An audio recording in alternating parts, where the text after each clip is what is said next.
I'm Ed Callahan. I'm one of the two co-founders here at Planit, and we've been around for 20 years. Started by myself and Matt. Started in our basement. Pretty sort of telltale story. We're two young guys that knew each other in school. It's something that we always planned to do. Got together and said, let's start an agency one day, and it's pretty much grown from there.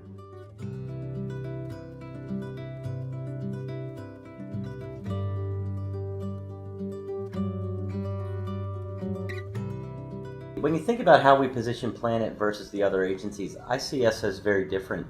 The typical agency of years past has pretty much died away. So I see us as sort of the next generation. We're still a full service shop. We still look at multiple tools in our toolbox, but it's really about putting the consumer first, understanding the right message in front of them at the right time. Much more one-to-one communication is sort of how our strategies are built. And I think that's different than our competition here, who we have a lot of respect for, but also it puts us on a much larger playing field, more of a national and international platform. We're always asked to what makes us different, and we bring similar tools in the toolbox, but we're not afraid to scare our clients. We're not afraid to be respectfully disruptive. And I think whether it's whether it's on a local level, we care about Baltimore, we care about our local clients. But at the same time, we've now made a name for ourselves with Adweek recognizing us, fairly often. From a national standpoint, we're making a name for ourselves. Baltimore hasn't had a homegrown agency that's really taken off on a national scale. We've had a lot of great agencies that relocated here, great agencies that have sort of spun off and relocated here, but not two guys like Ed and I that started here that can play on a national scale, and that's what we want to be. The one thing we're not afraid to do, as far as how we grew in Baltimore and how we've gotten to where we are today among some of our competitors, is that, and I think it's something that is a problem and Baltimore companies don't do enough, is that we're not afraid to build capacity and we're not afraid to innovate. And I think that there's too many great companies here that are afraid to do that versus some other cities. And I think Matt and I have, let's constantly change, let's constantly evolve, let's constantly build a new vision, let's constantly do something new for our clients, and that requires building capacity and not being afraid to put that growth in place. Growth is tricky because you don't want to lose who you are, and as we get 100 plus employees, it's certainly harder to maintain that. Acquisition is one way to grow rapidly. It's a great way to inject a new core competency into what you do. So we've certainly evaluated that and looked at a couple opportunities. It's just the challenge is when you bring in something new, how do you make sure that the culture fits? And to us, culture is king. And if it's not going to be a good culture fit, no matter how much it adds to the bottom line, it doesn't help grow the organization.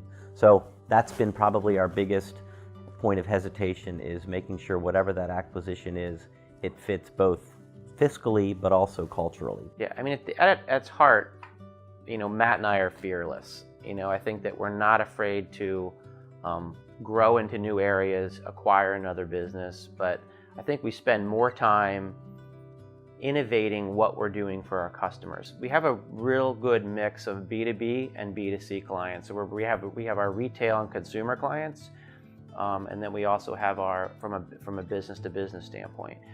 I think that we've let that guide us to date as far as those type of categories that we've been going into, and it's still very diverse. I mean, we have some of the categories that we, from a retail standpoint and from a housing and construction and building products and cosmetics and athletic apparel and hospitality companies.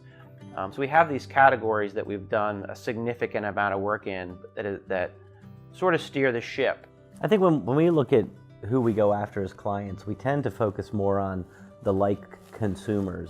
So, if we have a client that works in the hospitality space and their target audience is a certain demographic, how can we leverage our knowledge of that target audience and sell, hospitality or other retail products or something? So, purposefully, we try to keep it diverse.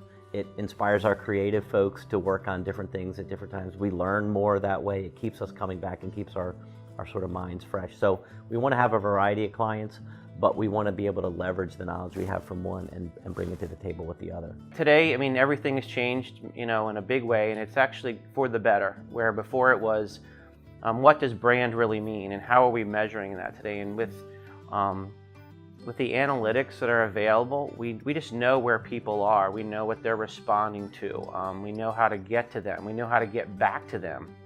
So what used to be, and the big idea is still extremely important, how we're really differentiating our client or their product and how we're driving them and creating that yellow brick road. But today we know how to get to them, and we know where they are and what to do with them.